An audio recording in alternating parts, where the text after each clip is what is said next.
Welcome back to Pretty Smart, the podcast that explores the fine art of business ownership. I'm Bailey.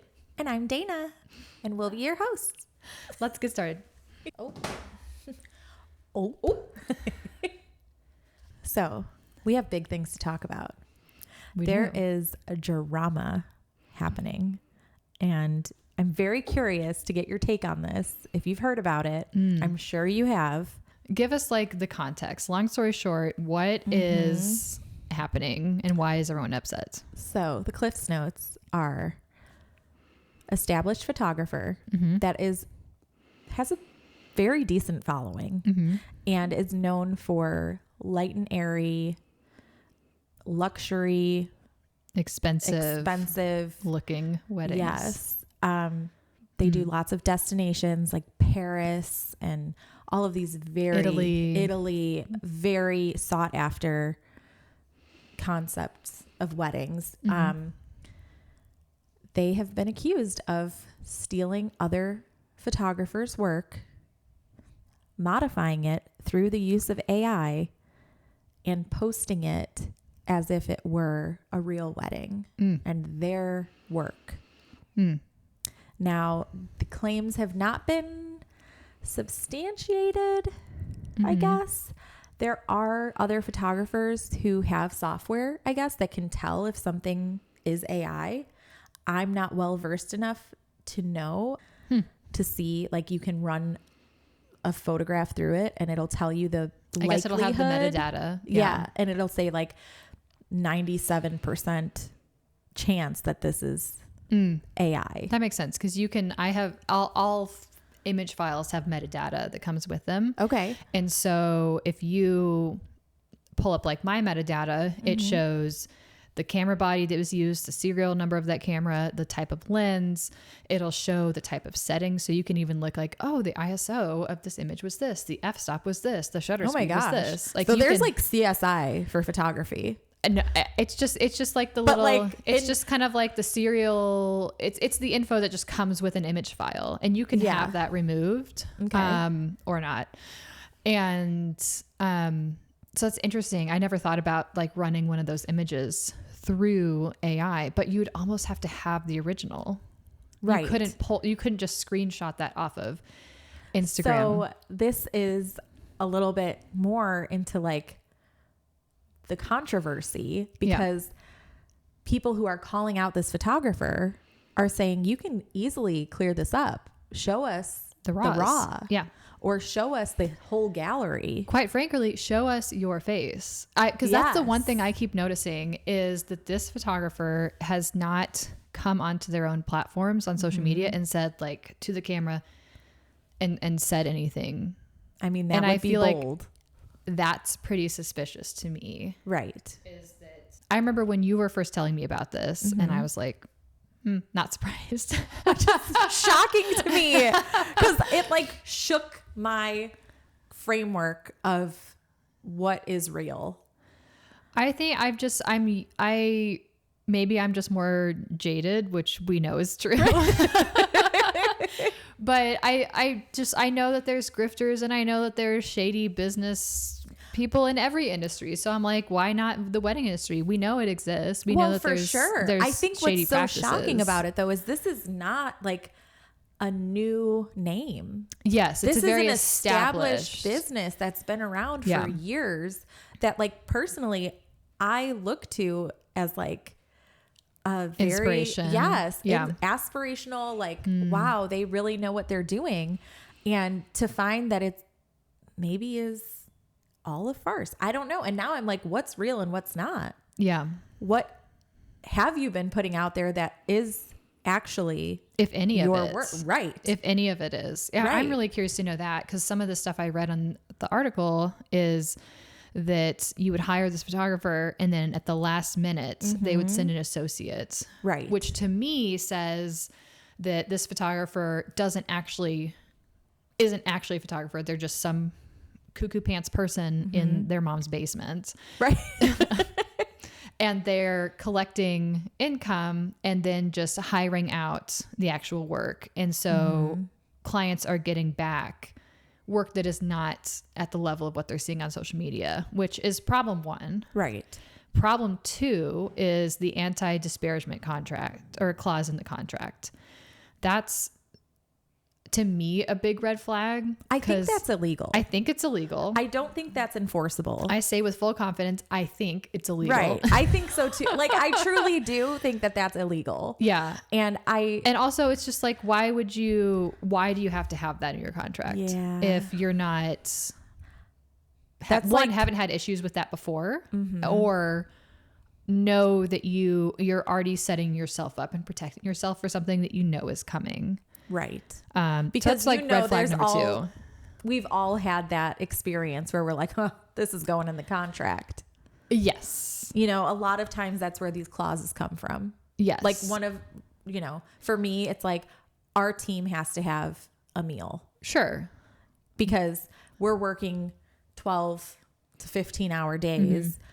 We have to eat.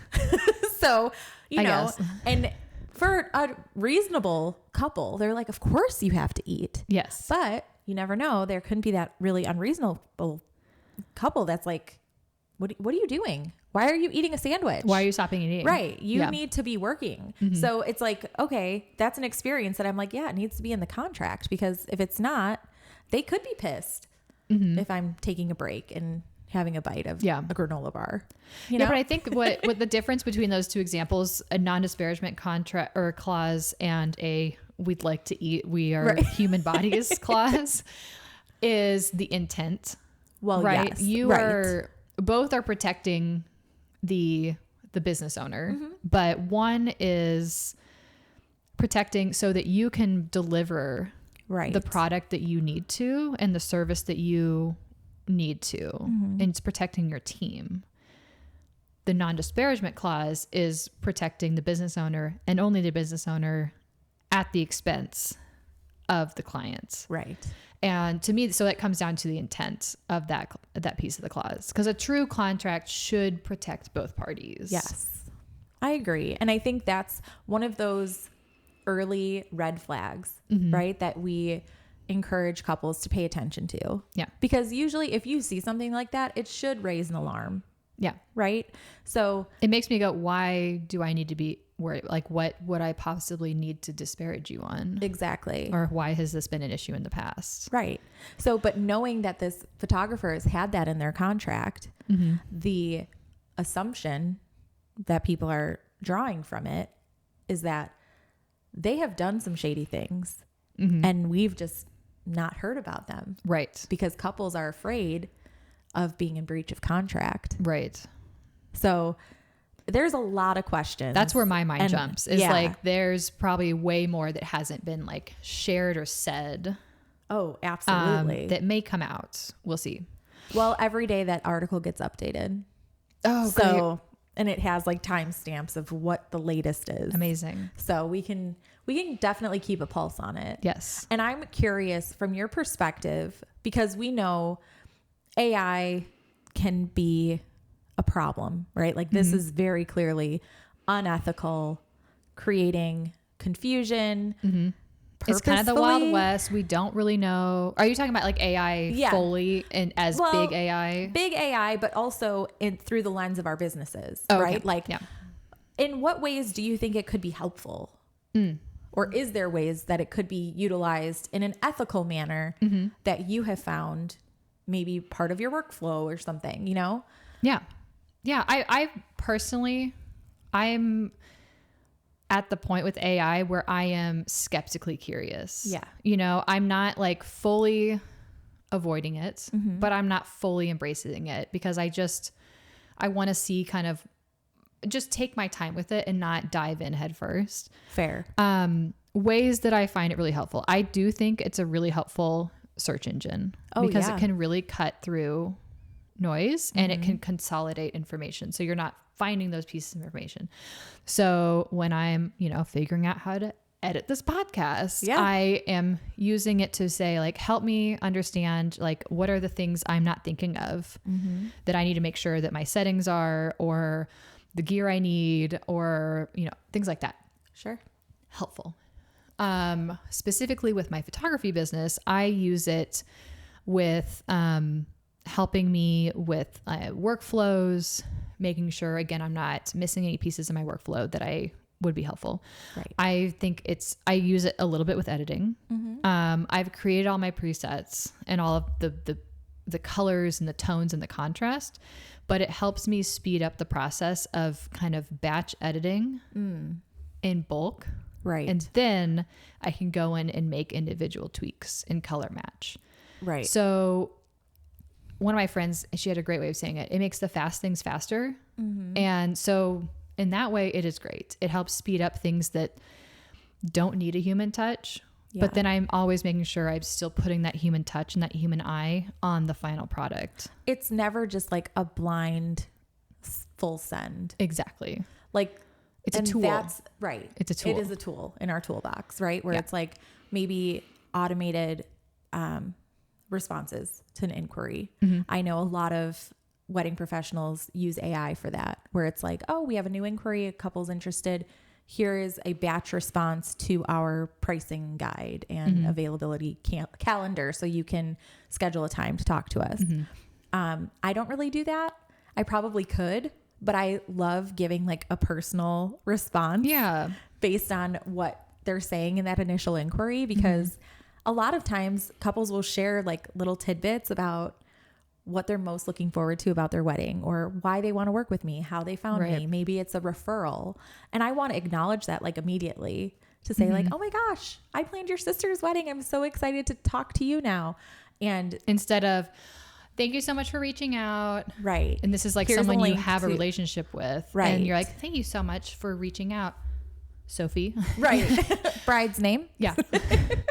So yeah. I think that's, it's interesting to think about. I feel like it's such a sliding scale of what each business owner gets to decide how much or how little they use of AI. For you and me, it sounds like both of our businesses are so centered on client experience and personalizing that client experience. It's hard to outsource that. It's hard to outsource it without having to double check it. So it's like, what's the point? Right. At least in my opinion. Because then I'm like worried about it. Exactly.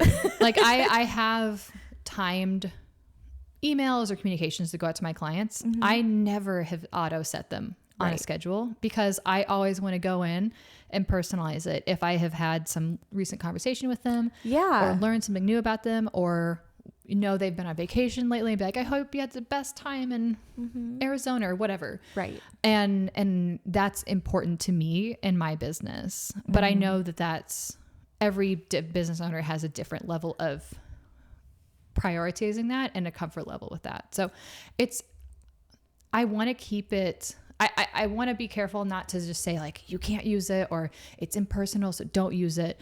But because each business gets to decide how much they want to use it.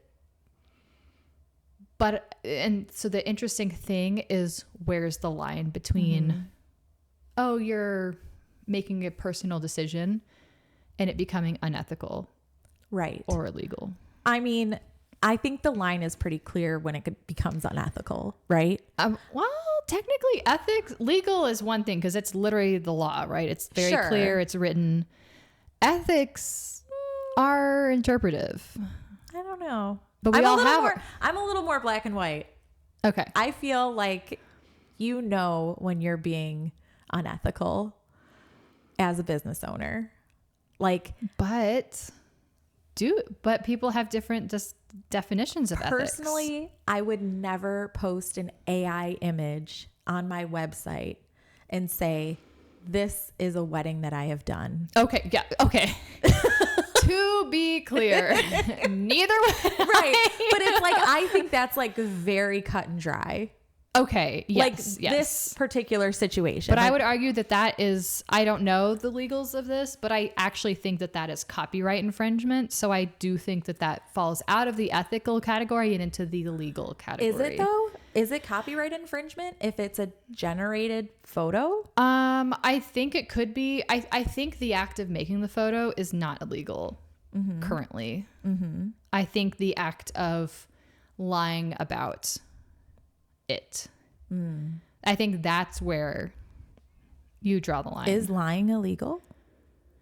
I think it's well, but it's there's different terms for it. It's something about like misrepresentation. Laws, there's laws around marketing and misrepresentation and lying. Well, that's and fair. that. Well, that makes me actually feel a little better. There's actually laws that say that you can't flip an image. Like if I had a picture of a person and I flipped it so that like their left side was now their right side and things like that. Oh, I didn't know that. You technically can't, those laws go back to the 70s and 80s, and we can go into that. There's reasons for that. But yeah, there's things about that. See, I learn something new every day. Yeah. That's why I love talking to you. But it's just so interesting to me because I feel like, especially for them, if their business model was true, that they were doing these beautiful luxury weddings all around the world, why make an AI image? Exactly. You don't need to. Exactly. Which is why, I mean, and I might be hard or very black and white about this, but I'm like, they're lying. They probably aren't even a real photographer. They're grifting. They're just collecting money, and they don't. Yeah. They saw an opportunity and they took it. It's all or nothing. Yeah. I'm to the point where I don't even know if they're real photographers. Yeah. At all. I think that's fair. I think that's very fair. Because again, why would you lie and why would you not show your face? And the thing that I'm really curious to get your take on is how can couples protect themselves from these very shady misrepresentations that are presented through AI? Is there a way? I think there are some ways. I think this is like maybe this is also why I'm not that worried about it, because it goes back, like, if you're not doing anything wrong, you don't have to worry about anything. Right. Because if you're a couple, my point with this is, like, if you're a couple, the best way you can ensure that you're working with a real reputable vendor, especially a photographer or videographer, is to see multiple full galleries of weddings. Like when you're in the inquiry phase, ask for always. Yes. That should be a given. And if a photographer kind of pushes back on that, red flag. Where's the red flag guy? Have you ever seen that guy? That's what we need, running across the field. Yes. Ask to see multiple full galleries. Yes. And I mean, also lean on your networks. If you have friends who've recently got married, lean on your wedding planner, like lean on the network of vendors you've already hired, and lean on your personal community to find people that can give you a very real, tangible reference of someone like, we know this person, we have worked with them, we love them. And if you align with their work, awesome. Right. I think that's great advice. And I recently had a mother of the bride potential couple ask for references. And at the time I was like, gosh, that's so weird. Why not just look at my reviews? And now it's clocking to me. Reviews can be fake. Sure. I could write a review. Right. And it's like, oh my God, I never thought about that. Yeah. But now I'm like, maybe there are people who leave fake reviews for themselves or other, I don't know. So it's like, references are great. We're so like Pollyannas about our businesses. We're like, we just didn't buy the book. So like, we just like, there's other ways. Like it's actually blew my mind when like I thought about it and I talked to my husband, Matt, and I was like, God, they asked me for references. Isn't that kind of weird? And like, I felt kind of weird asking former couples, like, would you mind being a reference for me? I know you left me a review. And they're like, oh my God, of course. Yeah. So like everybody was great about it. And Matt was like, well, Dana, reviews could be fake. What? Like, I guess so. I guess. And so it just also goes back to the preferred vendor thing. Yeah. And, you know, I have a preferred vendor list that my couples will have access to, that I literally go through and try to match make based on personality and style and all of these things, pricing, and say like, okay, based on what I know about this couple, this would be the perfect vendor for them. And what's great about that is I have the experience with these vendors, right? That's why our relationships are so important in this industry.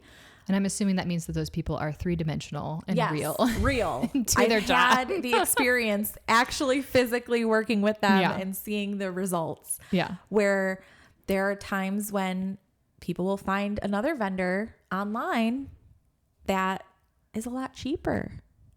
And they're like, hey, I found this lighting vendor. It's like a third of the price for this other lighting vendor. And I'm like, that's scary to me because I know how much this costs and I know what you need. And this is really, it's not aligned. Yeah. And then, you know, of course we'll always explore the option, right? Like I want to do our due diligence. You never know. There could be a diamond in the rough. Right. You never know. So it's like, I'm more than happy to do that digging, but I will tell you 10 out of 10. It's not even like one. It's very it's rare. Not even 1 out of 100. No, it's very rare that we are like, there's a diamond in the rough. Oh my God. Oh my gosh. You're a third of the price and you're going to deliver. And you did a great job. Because I can guarantee you anytime we've had someone choose that isn't on the preferred vendor list, they've chosen to divert and go for the cheaper option, you get what you pay for. Yeah. So it's a little tricky, but at least, and then I'm looking at their website and I'm going, is this real? Yeah. It's probably AI. So we got to be careful. Yeah. And it's like, we want to protect our clients. Like we're protecting that experience for them. But some of these websites, man, anybody can make a website. I know. Yeah. That's the scary part. Yeah. So it's hard, but I think that's the best way to protect yourself. Yeah. Is to do that due diligence, ask the hard questions, see those full galleries, get references, use the network because it is just overwhelming and there's so many options. So what can a vendor do if, you know, we're coming into it, you know, clients are coming into this process or into the decision making of, we'll just use photographer for an example. They're going through that process already a little skeptical. They're probably a little spooked. They've heard stories. They've heard horror stories from their friends or from online. How can in your opinion, I'm curious to know, like, how can a photographer or a vendor combat that distrust? I think what you touched on earlier about show your face. Trust is everything. Yeah. I think that our clients, I know for me, that is one of the cornerstones of what I do is like, I have to build that rapport, that trust. They have to know that I'm always operating in their best interest. And it's really, I mean, I hope it would be hard for people to show up and lie and put their face out there and just spew lies. But again, that's not how I would run my business. Yeah. But it doesn't mean it doesn't exist. Exactly. So it's like, that's such a good show point. up, try to be authentic as possible. Transparency, I think, is very important. Transparency in pricing and process and just like expectations. Because a lot of times too, a vendor could promise you the moon. And until you have someone with experience to say, that doesn't seem possible, you don't know. So it's like really just doing your homework, being honest, being open, and like showing up authentically. I mean, it's tough. Yeah. Because not everybody can do that. Yeah. It's interesting you talking about like, I'm just sitting here thinking about how much you, especially in the booking phase, so much of your role, it relies on those years of experience. Yeah. To know, like, say a linen pitch comes in. I'm totally making this up because I have no idea how much these things cost. Just make it up. Who cares? And like something that you've designed and scoped, and in your experience will typically come in, we'll say $12,000 to $15,000. And a vendor comes in and says they'll do it for $5. I guess I'm asking questions. But I find that so interesting. I've never thought about that as part of your role, but I guess I kind of do that too. If I have photographers that I know of who are charging a third of what I charge, right, then it's hard to quantify and speak to like how that pricing is different. But there's a lot of reasons why the pricing could be different. Absolutely. I don't know if that's a helpful tangent, but it always comes down to the experience, whether that is how many years you've been in business, the things that you've seen and done, the knowledge that you're bringing to the day, or what the experience and process looks like to the client. Yeah. So you're providing, it's experience in like the two meanings. Yes, it is. Because it's like you're providing education of like what to wear for your engagement shoot. You're posing people, you're helping them come up with, the photography timeline for the day and tell them this is doable or not. Yeah. Right. Like we work together on that for weddings of like, when are we going to do portraits? How much time do you need? When is sunset? All of these things. So not every photographer does that. That blows my mind. I know. But like, but I'm such a hands-on photographer. Right. So but I'm telling you, in my experience, not everyone does that. So that's what they're paying for. And not every planner is going to educate them on the actual price of things. And one of my initial discovery call questions is like, what is your overall budget? A lot of times people don't know. Sure. Yeah. They have no idea. They don't know what they don't know. Yeah. And it's like, that's okay. Yeah. Here's like a range that you can expect. And if they we can go from there. Right. And like, if they reference a particular photo on my socials or my website, I can say, oh yeah, that wedding costs about this amount of money. And or like, this is how much this floral costs. Yeah. Or this is how much this tent and costs. This is how many people they had. Yeah. Because it all comes down to guest count. Yeah. When you're talking money. So it's the education piece that makes it valuable, I think. Yeah. And the experience. Interesting. Well, it'll be a wild ride to see what comes out of this AI thing. I mean, in general, AI just for everyone, but for this industry specifically. Yes. I think I'm a little shook because I always thought, oh, my job is safe because I'm creating images that can't be faked. But they can't be faked in that, like, these are real spontaneous events that I'm capturing. And that's true. I cannot fake it to a client that has already hired me, but I could fake it to the next client and the next client. What I'm interested in is to see how this moves forward.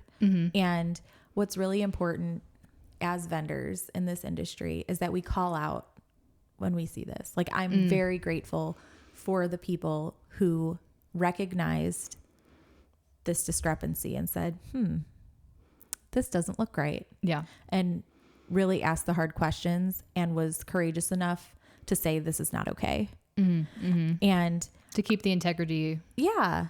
Standards high. Yes. I think that's really what it comes down to, because we are nothing without our reputations and we have to protect them.